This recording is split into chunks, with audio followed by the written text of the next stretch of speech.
My group and I have been working on gene editing for hematopoietic stem cells, so stem cells from the bone marrow for X-linked Hyper IgM Syndrome for the last 6 to 7 years. And so I'm going to be going over the background and what we've been working on. So I have no disclosures. So just a brief background.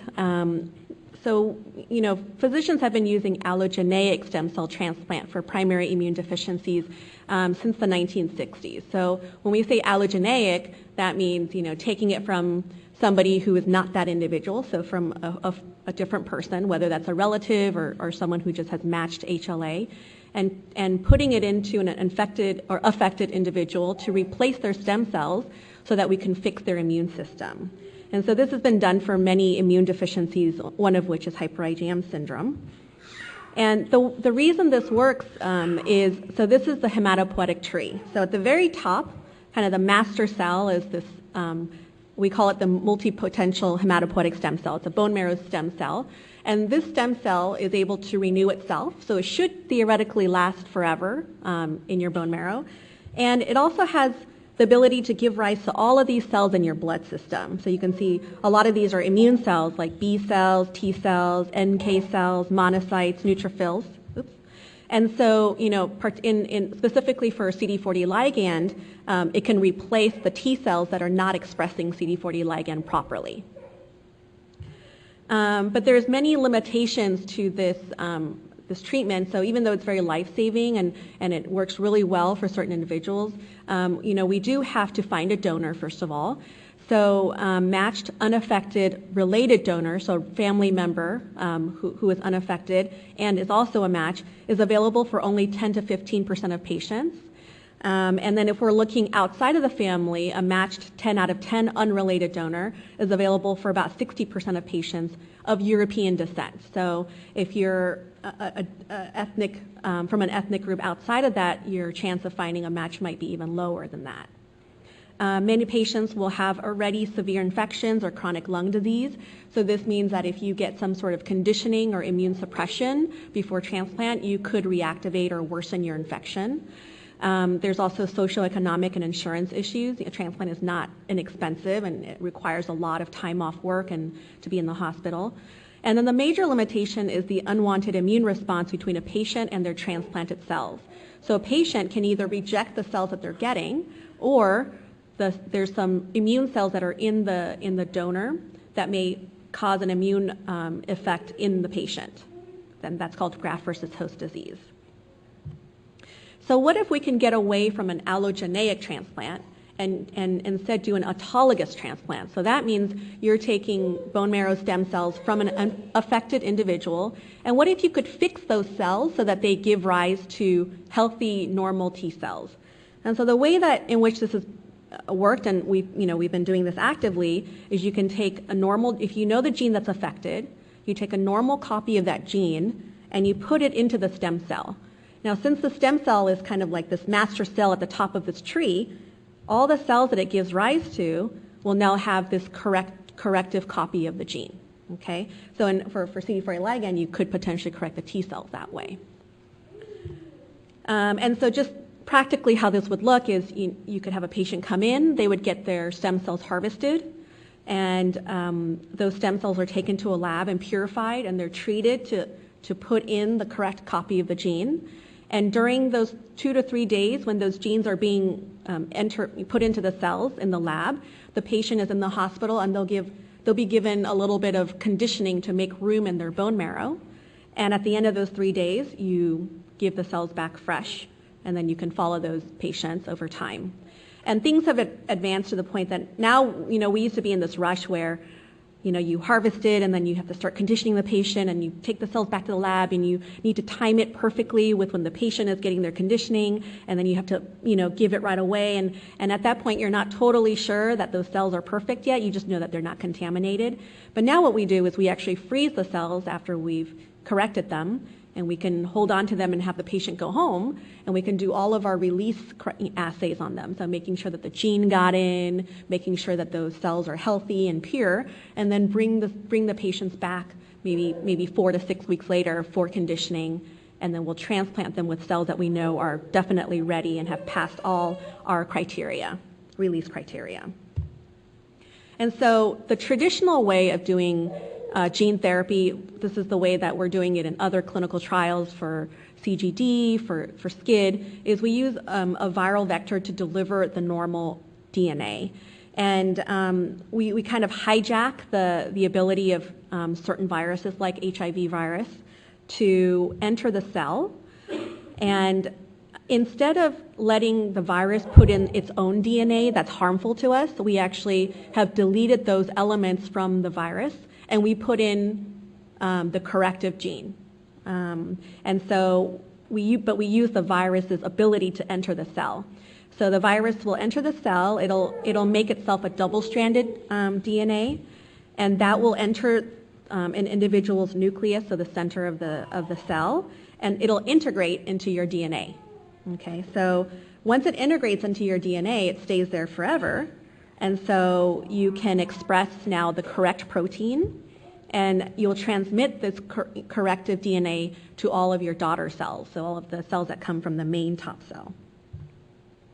So if we kind of zoom in very, very, very closely, let's pretend those squiggly lines are your own DNA. What viral gene therapy does is it just randomly integrates this therapeutic gene into your DNA at random places. Okay, so the benefits of this is that the corrective DNA will remain a stable element of the cell's chromosomes, so you'll always have it in your cells once you get it in, and then you'll pass it on to all the cells that split off of that original cell. Okay, but there's some challenges with this form of gene therapy.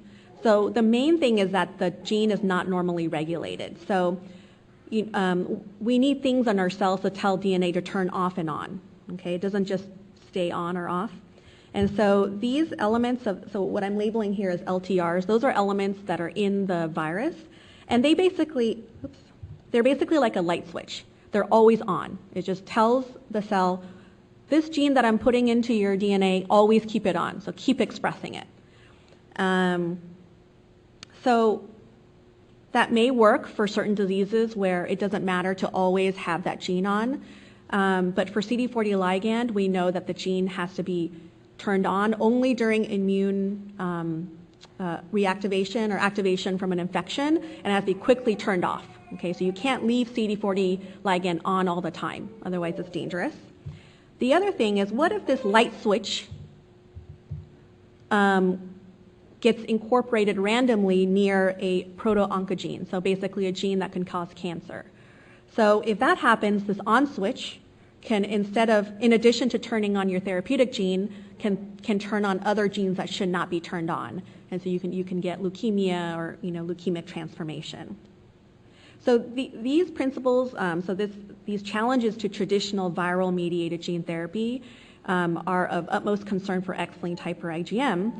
I'm sorry, I'm going to skip this slide, because we know that when people first started studying gene therapy for X-linked Hyper IgM, when they used this model in mice, the mice actually corrected their immune system, but the majority of them developed abnormal lymphoproliferation, so meaning they got leukemias and abnormal proliferation of cells. And so what this is telling us is that that on switch that I told you about, it can't be there, it can't always be on, and it's very, very important for this disease that if we want to use gene editing or gene therapy for it, we have to maintain physiologic expression of the gene. So what I'm going to be moving into and talking about are these things called programmable nucleases. And what I'm really going to be focusing on is a technology that's been in the news a lot. It's called clustered regularly interspaced short palindromic repeats, or CRISPR-Cas9. So it's kind of the big boom in the field that everybody is using now. And so this is what has been allowing us to, instead of randomly incorporating the corrective gene into the DNA, to actually put the gene in the right place. So we're not going to randomly put it in, but put it into the correct place. And so just one slide on how CRISPR-Cas9 works, since you guys might be hearing about it in the news, is it's a really cool system that people actually discovered from bacteria. So it turns out bacteria, even though we don't like bacteria can get infected by viruses. So they're called bacteriophages. And they don't want that, right? Bacteria also want to survive. And so they developed this immune system where when a virus or a phage DNA comes into the cell, they actually recognize little snippets of it so that the next time it comes in, it chops it up. So these little colored things, the little color squigglies, is the bacteria. It recognizes little parts of the virus, and then when the virus reinfects the cell, the next time, those little snippets will recognize it, and it will recruit something called Cas9 to cut the DNA. So it's actually a way in which bacteria protects itself, but we've kind of harnessed this ability and put it into human cells and to make it do what we want it to do. Okay. So the main thing that CRISPR-Cas9 does in our cells when we put it into human cells is it cuts DNA exactly where we want it to cut. So in our case, we're cutting it right at the CD40 ligand gene. And what happens when you cut your DNA? So two main things can happen. One is called non-homologous end joining. So this is what I call Band-Aid. So during certain phases of the cell cycle, the cell's like, I can't repair this right now accurately. I'm just going to glue you back together so that nothing worse happens. Okay? So that's not really what we want, but that's a main repair pathway. The other kind of more sophisticated way is during certain times of the cell cycle, it may say, okay, I'm going to repair you perfectly, base by base, and it uses a sister chromatid, or the exact copy of itself, as a template. And so this homologous recombination DNA repair is what we really want to go for. So instead of using the sister chromatid, we're going to give the cell something to use as a template, so it thinks that it should undergo this pathway. So targeted gene editing is like gene surgery. So we want to go in exactly to the CD40 ligand locus. We want to cut the DNA there, and non-homologous end joining can happen, but what we really want is homologous recombination to happen. So in order to do that, we're going to give the cell a donor DNA. So the blue part is the corrective CD40 ligand DNA, and the purple parts are kind of, those are the areas that are surrounding that cut site. So it's mirroring the cut site, and so the cell thinks, okay, I'm going to use this template to fix myself. And we kind of trick the cell to incorporate the DNA that we want it to incorporate. So I know you guys have talked about this already, but so we've been using this approach for X-linked Hyper IgM. And so the background is that CD40 ligand, which is expressed on T cells, is critical in telling the B cells to produce antibodies or immunoglobulins. And so if you don't express CD40 ligand properly, the B cells can't class switch from IgM to other subtypes. And so we're focusing just on the X-linked form. And so affected individuals can have recurrent infections, a lot of times of the respiratory tract, but also gastrointestinal infections, autoimmunity, and cancers. And so as you know, the long-term prognosis is not great, even with current developments in medicine and transplants. In this paper that came out in 2007 from Maita de la Morena's group, you can see that the survival probability at around 25, 30 years of age is about 30%. So we would really like that to be better.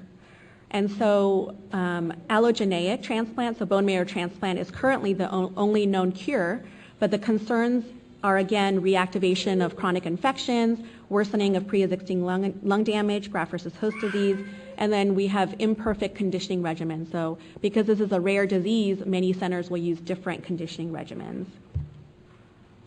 So this makes CD40 ligand a great candidate for gene therapy. So what I'm showing here is kind of a schematic of what the gene looks like. So the CD40 ligand gene has 5 exons, so those are the boxes shown there. And in between exons, which are expressed in our DNA, there are these sequences of DNA called introns. So there's some regulatory elements in there, but we don't really know what they do. But the important parts are exons 1 through 5. And all the shapes that you see underneath are where mutations have been reported in patients. So we know that all causes of CD40 ligand defect are just on this gene and these 5 exons. And so our rationale for approaching this disease is that we know that the CD40 ligand gene is tightly regulated and requires regulated expression. And we hypothesize that site-specific, rather than random gene modification of the CD40 ligand gene in human hematopoietic stem cells will correct the disease by autologous transplantation.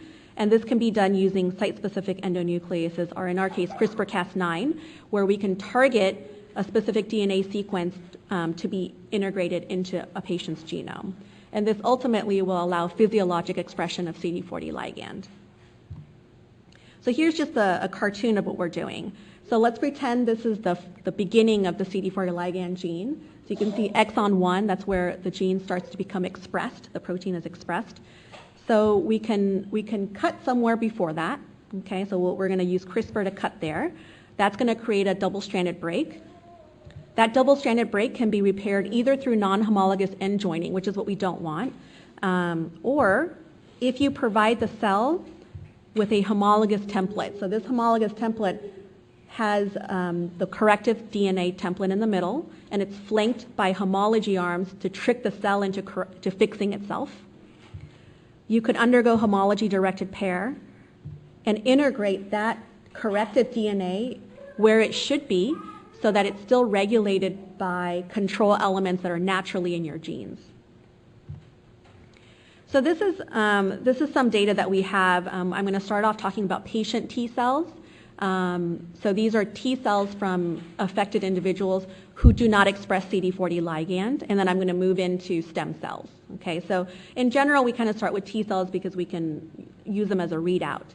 So on the left is a healthy control, so someone who's not affected. You can see that when I stimulate their cells, CD40 ligand is expressed on the horizontal axis, and I boxed what's CD40 ligand positive. So a healthy individual will have about 78% CD40 ligand expression when their cells are stimulated. Or you can imagine, this is in the dish, but maybe in your body if you're responding to an infection. In the middle plot are T cells that I did not treat. Okay, so even if I stimulate them, you can see that there's really no CD40 ligand expression. And then on the very right are cells that I've treated with both the CRISPR and the corrective DNA donor that I talked about, which we introduced using an adeno-associated virus. And you can see that patient that previously expressed 0 CD40 ligand now has almost 50% of cells that have CD40 ligand. So this is really promising to us that we've taken these T cells that have never expressed a protein, and now it expresses it properly. Okay? So the next step is to check, does the CD40 ligand work? Meaning, it's being expressed, but is it doing anything? So one of the ways in a clinical test that we look at CD40 ligand function is to see if it binds to CD40, because that's what its role is. And so you can actually do this test in a test tube and see, is it binding to CD40? So on the left is a healthy control. The black line you see are resting cells. So, if your body is not infected or you don't need to activate your T cells, your CD40 ligand expression should be almost minimal, probably 1% or less, and it shouldn't be working. It shouldn't keep telling B cells to make antibody, right? So what that black outline is showing is that these in healthy controls, when I don't stimulate the cells, it doesn't bind to CD40, which is good. And then when I stimulate them, you can see in that second pink peak where it says 60% of them will now bind to CD40, meaning 60% of them now work. Now, if we look on the right, those are cells that from patients that I've treated. You can see that at rest, that black line, they are all at rest. So this is what's very different if you compare this approach to viral-mediated gene therapy, where it would probably always be on and just keep binding CD40. Okay, so we can see that at rest, there's no binding, and that with stimulation, there's about 40% binding to CD40, which is very good. Okay. And then the other thing to make sure that this CD40 ligand expression is physiologic is, we want to make sure that these cells can express CD40 ligand when we want them to, and that they'll turn them off again when they're resting, and that we can turn them on again when they're stimulated, off and on, off and on. So this is like we're just playing tricks now with the T cells. So you can, at 1 week intervals, we stimulate the cells, and we see, what do the resting cells look like and what do the stimulated cells look like. And so I'll just draw your attention to the light blue dots. Those are all the resting cells, so they come down to rest. And then when we stimulate them, you can see that all of them upregulate their CD40 ligand expression. Okay, so this gene that we put in is probably going to the right place, and it's doing what we want it to do. And so before we move on to stem cells, we first want to make sure that our CRISPRs are specific. So we do want the CRISPRs to cut at CD40 ligand, but we don't want it cutting in random places in your DNA. So you can imagine that might be dangerous if you break a gene or turn on a gene somehow that shouldn't be on. And so one of the things that we do is we look for off-target effects. This is a big concern when we use this kind of technology. So there are in silico prediction algorithms, and this is just feeding your CRISPR sequence into a computer, and the computer tells you, well, there's these genes in your, in human DNA that look similar. Maybe you should go and look to see if there's cutting there. Okay, but that's a computer system, so we can do that. The other way is an unbiased way, so meaning we take cells, we treat it, and then we look to see in the entire genome where the CRISPRs are cutting. And the way that works is, let's pretend this is your DNA, and let's pretend this CRISPR cut somewhere randomly. Okay, so now it made a cut somewhere where it shouldn't have cut. What we can do is at the same time that it makes the cut, we give the cells something that we can pick up. So I'm illustrating here this green box, so like a green protein. So if it randomly gets cut and this green protein gets incorporated where their cut is, then I should be able to pick up in my cells, oh, there's green here, it shouldn't be green, and where is that green located, so that I could try to make my CRISPRs more specific. And so this is just an end result of what that might look like. So the very bottom is using the very original wild-type Cas9. So this is that enzyme that cuts the DNA. And you can see that, so the top line, the colored with the colored letters, is where it's supposed to cut. And anything that doesn't match with the top one is shown as a colored box underneath. And anything that does match is the dot. Okay, so what you really want is that top colored line and then a row of dots, and that's it. So you can see that in the bottom, the wild type, the original type of Cas9, there's a little bit of off-target activity. You can see down there where it says there's a colored A, C, and C. So meaning this CRISPR was cutting somewhere else where I didn't want it to cut. And so because CRISPR has really been revolutionized over the last several years, there's now many new forms of Cas9 that are now what we call high fidelity. So it's much more specific, and it should not cut in places where we don't want it to cut. And so what we've been using recently is this Cas9 from a company called IDT. The reason we chose them is because they are partnering with another company that can make reagents for clinical trial. So we're always kind of thinking what will get us to clinical trial. Okay, so we're going to move into stem cells now. So the first thing is that we want to look at when we look at stem cells is, can we integrate this gene the same way that we integrated in T cells?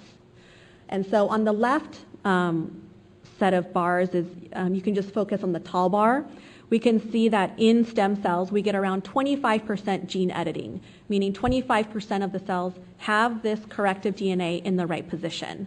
And the next two plots are just looking at viability and the health of the cells, and you just want to make sure that the third column is the same as the first and second. And you can see that our treatment doesn't really kill the cells. It keeps them the same amount of alive, I guess, as cells that are not treated.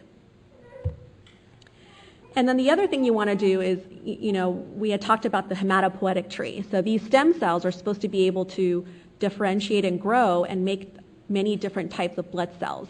And so there's a way we can look for that in a dish. So you can coat the bottom of a dish with a special type of media, and you plate the cells onto that media at a very thin concentration so that hopefully each stem cell is individual, okay? And then you can actually grow it up for 2 weeks, and then you see, did the stem cells make other types of cells, like blood cells, like red blood cells, monocytes, lymphocytes. You can count them and see, what's going on. And so the important thing for the bottom graph and the bottom two graphs is that the third bar of each set needs to be similar to the first and second.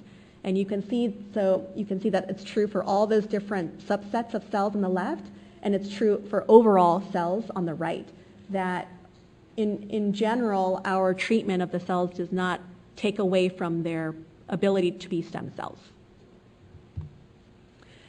And then kind of taking this a step further is, if you remember T cells, they come out of your bone marrow, but in order for them to work, they actually have to go to your thymus. So your thymus is this kind of fatty organ that sits on top of your heart. It goes there to mature. So I call it like University of T cells. Okay, it has to go somewhere to get educated, and then it comes out and it can do what it needs to do. So, we want to see if we modify these stem cells, Can we put it through some system that's like a thymus and see that it still produces T cells? And so one of our collaborators at UCLA created this artificial thymic organoid system. And so it kind of mimics the thymus. So you can see, I picture the thymus on the left. But basically, you take your modified stem cells and you mix them with a type of cell that kind of mimics the structure of a thymus. And you put them into these dots on the bottom right, little blobs of cells, and that kind of grows over time. And so the stem cells think that they're in a thymus. So when they're in there, they should become T cells. Okay, so it's a great way for us to model what's happening in the body. And so the bottom is just showing the way that these cells grow. And I won't go into them in detail, but this mimics what a normal stem cell would look like in this artificial thymic organoid system. And importantly, on the right, you can see that the very far right bar, that about 10% of these cells are T cells, and they maintain their gene editing. So it means that we can start from the very primitive stem cell, and we can differentiate them through this artificial thymic organoid system for 12 to 16 weeks. And at the end, we'll get a T cell that expresses CD40 ligand. Okay, so it's a great way for us to test all these things before we start putting it into humans. And lastly, we always, test the system in mice because it's kind of the most standard method in which we can see, are these stem cells engrafting and are they making different cells in the immune system? So what we do is we take stem cells that we've corrected with our CRISPR and our donor, and then we transplant them into these immunodeficient mice. And 12 weeks later, in general 16 weeks later, we look to see, do these cells engraft like they should in a human? Do they make T cells like they should? And do those cells that come out, do they have the gene editing that we did? Or are they wild type, or do they still have the mutation? So there's a lot of bars here, but I'll just kind of walk you through it. On the very left, this is showing percent engraftment, meaning in the mouse, what percentage of cells are now human, because we're putting human cells into a mouse. So on the left 3, those are mock, meaning these are untreated cells in the bone marrow, spleen, and peripheral blood. And if we compare that to the right 3 bars, which are darker blue, the edited cells in the bone marrow, spleen, and peripheral blood, you can see that the engraftment is the same in both. So not only can we engraft these gene-edited cells, but they engraft no worse than unmodified cells. And then in the middle plot, the main thing that I want to show are the T cells. So on the very left side, it says CD3 positive, so that's a general T cell marker. And you can see that in those blue dots that are ranging kind of from 25 up to 95%, that there's a lot of T cells that are coming out of this mouse.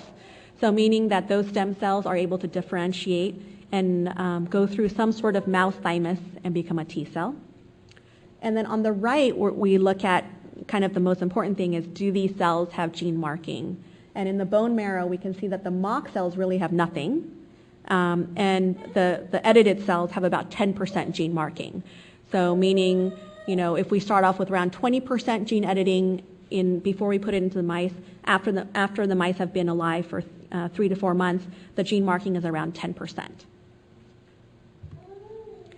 So just to kind of conclude all the data, we've been able to achieve targeted gene modification at the CD40 ligand location in primary X-linked Hyper IgM T cells and also in stem cells. We know that these corrected T cells respond physiologically to immune stimuli. We also know that corrected CD34 or hematopoietic stem cells can differentiate into T cells in the ATO system and also in the murine or the mouse system. Okay, so both, we call it in vitro, meaning in the dish, and in vivo in a living creature. And so I just wanted to list some observations from the in vivo studies because sometimes, I present all this and people are like, why aren't you doing this already? Why isn't this in patients? So there is a reduction in the efficiency of the homologous recombination in the primitive HSCs. So what this means is that when we take your cells from the bone marrow, it turns out they're not all the same. It's very heterogeneous. And really, there's only 1% of your bone marrow stem cells that will engraft well. Okay, it's like that very small percentage. And so that very small percentage of cells is what we really want to correct, but they're very, very resistant to correction, because a true stem cell that's going to engraft and stay in you forever tends to be very quiescent. They want to be kind of rested and not do too much. And those are the cells that are very hard to get a CRISPR into and to kind of correct the gene in. Okay, so a lot of focus has been on what can we do to target most of those real stem cells. And what we think is limiting is that these true stem cells have a different DNA repair pathway. So my analogy is kind of like, if you're tired, or so these true stem cells are quiescent. So they tend to be quiet, they don't do a lot, they're kind of resting. They kind of wake up and produce more cells when you need it, but they always go back to a resting state. And so you can imagine when you're resting and something bothers you or hurts you, you just want to repair it real quick, right? You don't want to wake up and do this complicated homologous recombination. And so these quiescent stem cells tend to just use the Band-Aid that I talked about to heal itself. And that's not what we want. We want it to undergo the more complicated homologous recombination. And so this limited efficiency of homologous directed repair is a main focus of study in the lab. So, we can take a lot of stem cells, this big population of stem cells, and we can correct them like any day. I mean, we have undergrads in the lab who do it now. But what we are really focusing on is how do we kind of combat stem cell biology? How do we work with stem cell biology to target the cells that we really need? And so the current challenges are, decreasing the toxicity to stem cells from gene therapy, trying to get better efficacy in vivo, so in mouse models or in other living models, as always, funding and resources, and then also obtaining blood and bone marrow samples from affected patients. Because as you know, the kind of end product of all this is correcting it in human cells and making sure that, all this is working. And so I'll share some recent news kind of related to my lab and the work that we've been doing. So I presented here 2 years ago when we had the IDF meeting, and I think at that time I had just received a good-sized grant from the California Institute for Regenerative Medicine. And so a lot of the work that I presented here has been funded by them, and actually has allowed me to have a pre-investigational new drug meeting. It's called an Interact meeting now with the FDA that occurred in February of 2019. And what happens during that meeting is, I submit a clinical trial protocol that I think might be realistic and all the data that I have. And it gets reviewed by a panel of individuals at the FDA. And then we have a phone call in which we discuss questions that I have and concerns that they have, so that when I start working on the next phase of this trial, or of this project, that we can be working towards a clinical trial and not just doing research for fun. So we want to have an end product to this. And then actually just last week I heard back from the Jeffrey Modell Foundation. They awarded a translational grant award. So it's $200,000 that'll go towards trying to move this to translation. So the next steps of all this is taking reagents, or the CRISPRs and the donors that are what we call GMP, so meaning they can be put into humans. So we want to take all those kind of high quality reagents and make sure that they still work the same way they do as research grade reagents. And we want to scale up, meaning, now I don't want to be treating 20,000 cells. I want to be treating 10 million cells, 20 million cells, 30 million that I can put into an adult or a child.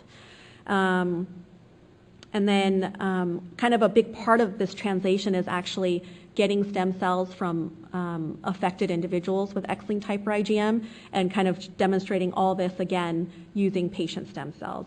And so actually what we've done is we're in the process, it's undergoing IRB review right now, but we're amending our IRB, our consent form, to include having individuals who are affected to come to UCLA to get mobilized, so meaning they get injection with GCSF to make the stem cells come out of their bone marrow, and we connect them to a machine that collects the cells, so that those cells can be used in a real way for research. What we found is we used to just go in for a bone marrow aspirate, and it tends to be more painful, and it's not enough cells. So we don't want to put patients through that if they don't need to.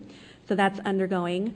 And then I put my email address here because they have me scheduled for another session right after this. So if you have any questions or if you want to, discuss anything, I'm always happy to discuss it further by email. And so, of course, I'll thank my mentor in the lab is Donald Cohn, so his name might be familiar because he's a part of many other gene therapy trials, and also the great team of people that I work with who really help make sure that all this is done correctly and produced. And I put all my funding sources down below. And Akiva just shared with me that I was the first person to receive the Hyper IgM Foundation grant, so I always leave that on there. So thank you very much. I'm happy to answer questions and discuss further.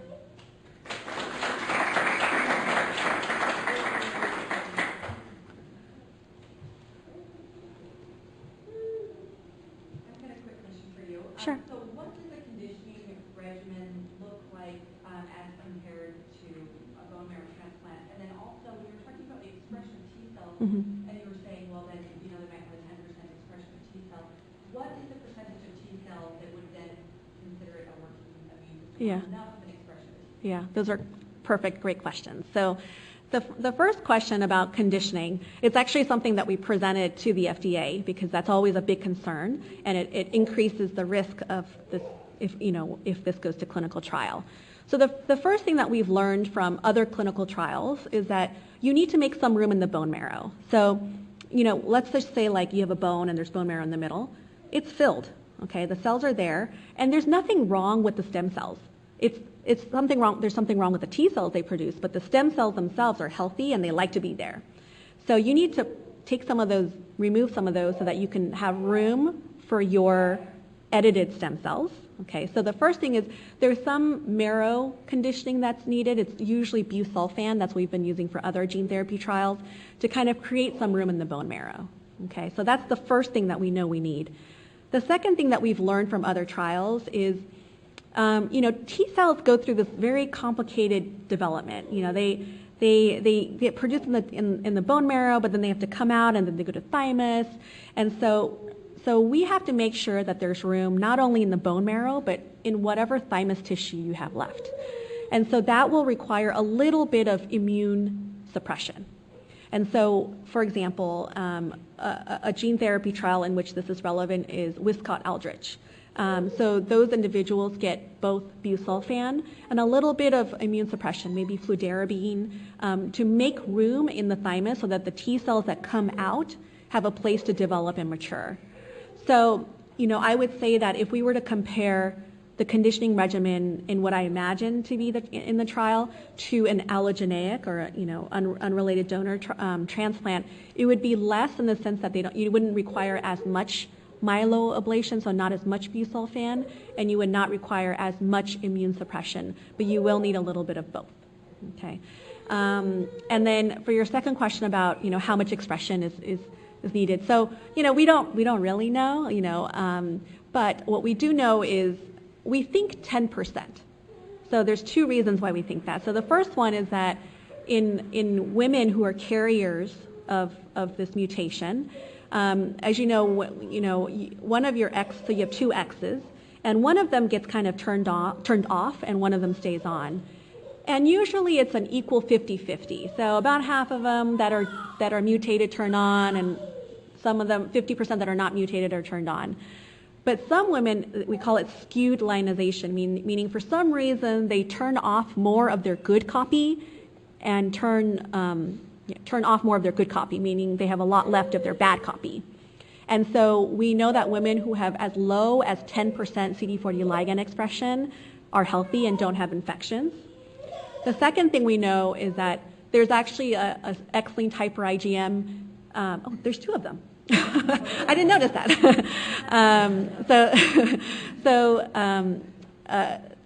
There's a X-linked Hyper IgM mouse model. And so what you can do is take that mouse model, take all of their bone marrow out, which is those are kind of diseased bone marrow cells, and you can put them in at small percentages into a healthy mouse. So you could do 5%, 10%, 20%, 30%, and you can see what percent of it will correct it. And so people have also found that around 10% normal expression of CD40 ligand will correct the immune deficiency. So both humans and mice put together, we think around 10%. Yeah. Can this gene therapy also have applications for patients who are XLA, like our son is XLA, so it's the B cells don't Yes. go on again, Yes. do their job. You talked about correcting the T cells. Yeah. So it turns out the other project I'm working on is for XLA, and I have a grad student who works with me, and so yes, this approach would work for XLA. In some ways, from a stem cell biology standpoint, maybe a little easier because B cells don't have to go anywhere to mature. They come out of the bone marrow and they're ready to go. So I would predict, for example, that if we could get the gene editing to work well in stem cells for XLA, that they may need less conditioning, so they may not need the immune suppression that I talked about for X-linked Hyper IgM. But the kinetics and the details of editing, I think, are the same, so we kind of face the same challenges in that sense. Yeah. Mm-hmm.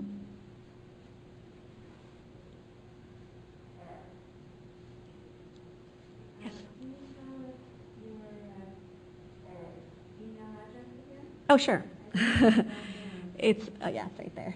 Can you see it okay? It's ckuo@mednet.ucla.edu.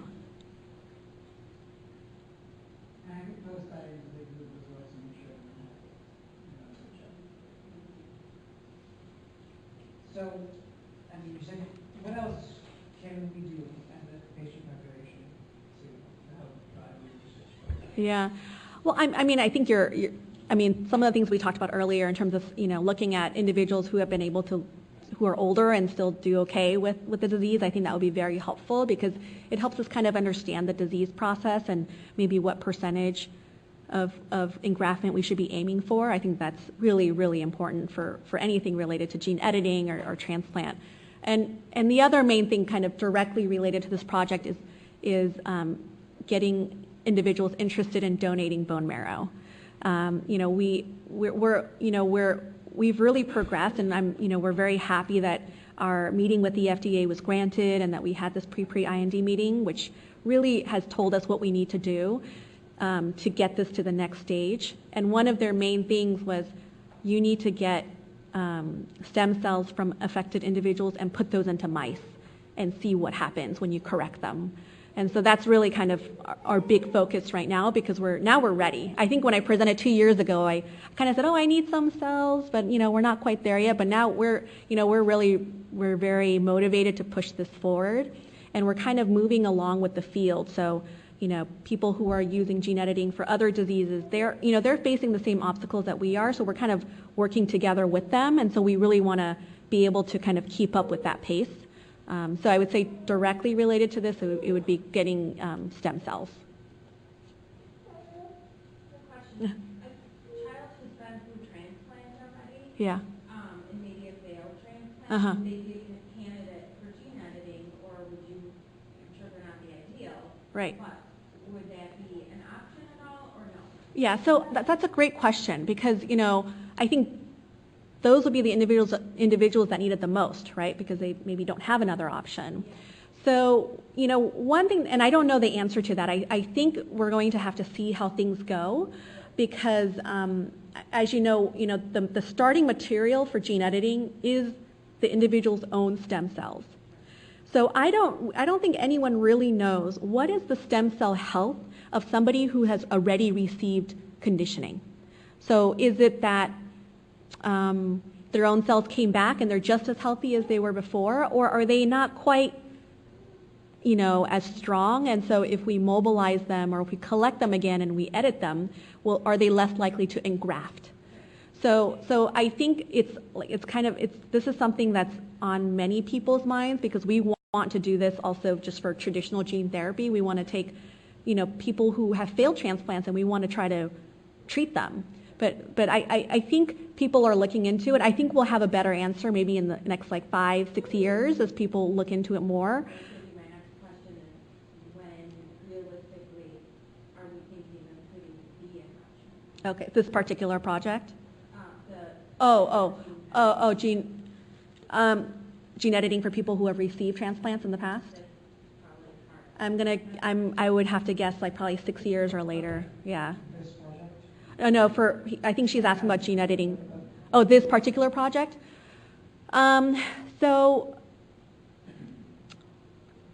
I would, if I had to guess, I would say 4 years. So our goal is to get it to so I just had the pre-IND meeting with the FDA. My goal is to get it to a pre-IND meeting with the FDA in 2 years, and that's when you discuss real nitty-gritties of starting a clinical trial, and then starting that within the next year or two. That's my hope, but we'll see. And that can get you those cells, right? Yeah. Does this have to be bone marrow, or can it be peripheral blood? It can be peripheral blood. Yeah, pheresis, correct. So that's actually what we're working towards, is being able to give GCSF and collect a lot of peripheral blood stem cells without having to go in multiple times with a needle to get it from the bone marrow.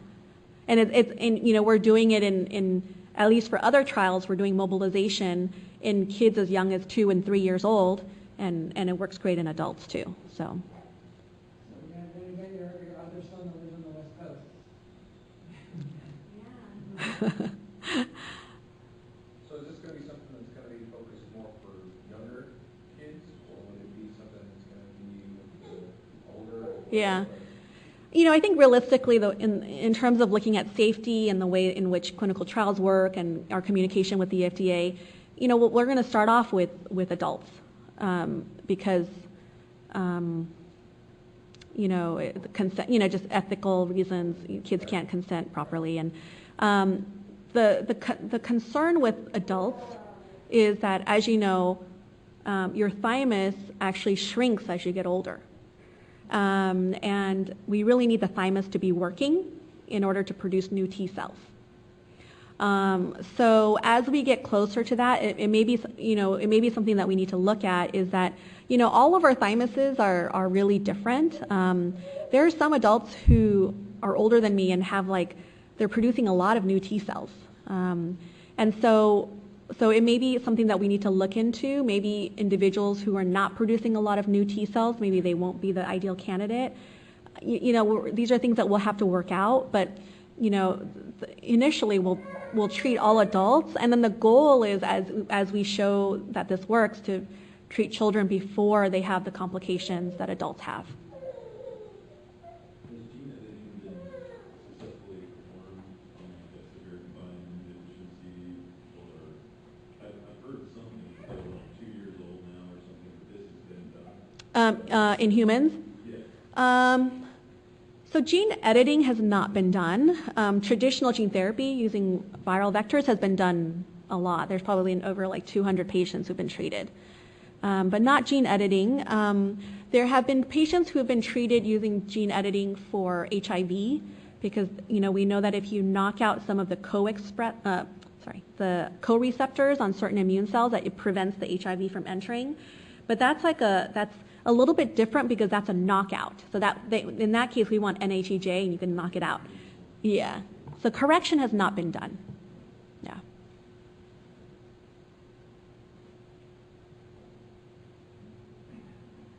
So from the population, adults, you're looking for stem cells, which they would have to come Yes. to you. Yes. All that. Would they apply for grants or something like that, or how would that? I mean, if they're living far away, Right. or would they just have to get there? So that's where we're adding in help. So the foundation will be able to help support, if you go to one big lab, we'll make sure that happens. Yeah, this is something that Akiva and I are collaborating on. So from the medical perspective and paying for the injections and the pheresis, I would cover that with our grants at UCLA. And then Akiva would help with transportation. The whole, and living expenses while they're there. The whole procedure takes 5 days.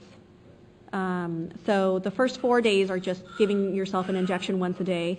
And then on the 5th day, you give yourself one last injection, and then you come in for the pheresis, where you're hooked up to the machine. And then after, it depends on, the size of the person, but after 4 to 6 hours, they're disconnected, the line is taken out, and then you can leave. So it's It has to be adults, or you can't do it on children. from an IRB perspective, it's adults right now. Yeah. Blood samples we can process. Yeah, because those are smaller amounts. Yeah. Yeah. And we've done a lot of things. So, all of us, if the stem cells, most of them are in your bone marrow. But some of them, like 10% of them come out and travel through your blood system every once in a while, and they go somewhere else. And so knowing that, we have actually taken peripheral blood, just whole blood, and tried to purify it out. Yeah, and find it. Yes, yes. And it's very hard to do. So actually what I did was I donated 100 mLs of blood, and I tried to look for them, and there were very few, and I felt very faint afterwards, so I only did it one time. Yeah. Yeah, that was probably not a good idea, but it's just they're very rare, so it's not very efficient to do it that way. Yeah.